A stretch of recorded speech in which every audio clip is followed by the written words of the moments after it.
Welcome back to Too Lazy to Read. I'm Nigel, and I'm sitting in my study with a book that feels less like a novel and more like a piece of furniture. East of Eden by John Steinbeck. And if you've never read it, don't worry. You're not behind. You're not failing some cultural literacy test. You're just about to walk into one of the most emotionally ambitious stories in American literature.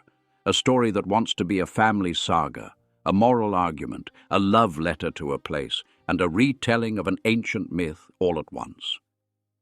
Nigel, when you say ancient myth, are we talking like Greek gods or... More like the Bible, Cain and Abel. And Steinbeck is not subtle about it, but he's also not simplistic. He uses the Cain and Abel story like a skeleton under the skin. You don't always see it, but it shapes everything. Two brothers, a sense that love is unevenly distributed, a hunger to be chosen, and the terrifying question of whether we are born into our roles or whether we have the power to refuse them.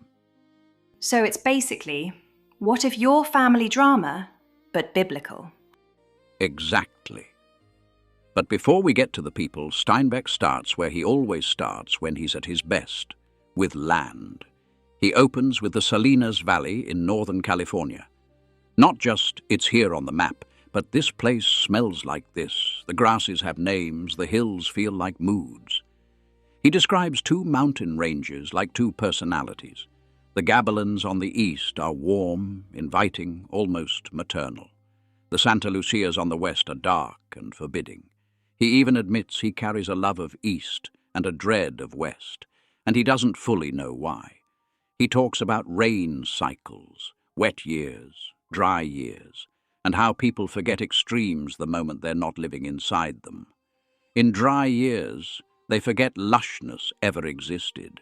In wet years, they forget drought ever terrified them. And right away you realize this novel is going to be obsessed with memory, forgetting, cycles, and the lies people tell themselves just to keep standing upright. That's such a human thing. Like our brains can't hold two realities at once. It was good, and it can be bad again. Exactly. Then Steinbeck gives you a quick, rough history of the valley. Indigenous people, Spanish explorers naming everything, then Americans coming with a different kind of hunger. More bodies, more paperwork, more laws built to turn desire into ownership. He's blunt in places, even uncomfortable by modern standards, but the point is clear. This valley has been wanted by different groups in different ways. The land isn't innocent. It's contested, named, renamed, owned, taken, farmed, stripped, replanted. It's a stage where human ambition keeps replaying itself. And then he says, "Now let me tell you about families who lived here." And he introduces the first big family, the Hamiltons.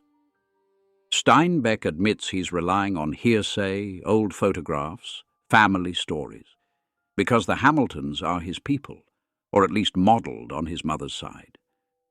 Their patriarch, Samuel Hamilton, is an Irish immigrant who arrives like a burst of energy. He's charming, inventive, capable of building and fixing almost anything.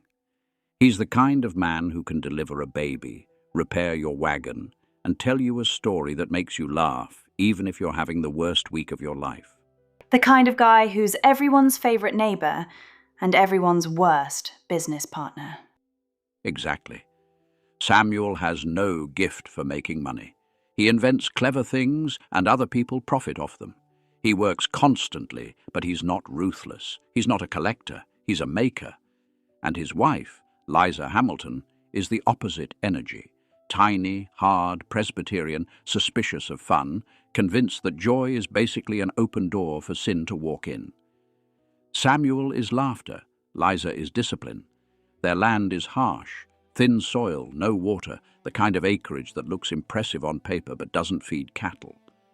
They're poor not because they're lazy, but because their land is stingy. Yet their house becomes a kind of moral center in the valley, full of children, noise, hard work, old country stubbornness, and Samuel's warmth. Steinbeck also describes the land greed of early settlers, how people who came from cramped European farmlets were overwhelmed by the idea of owning huge stretches of land, even if it was worthless.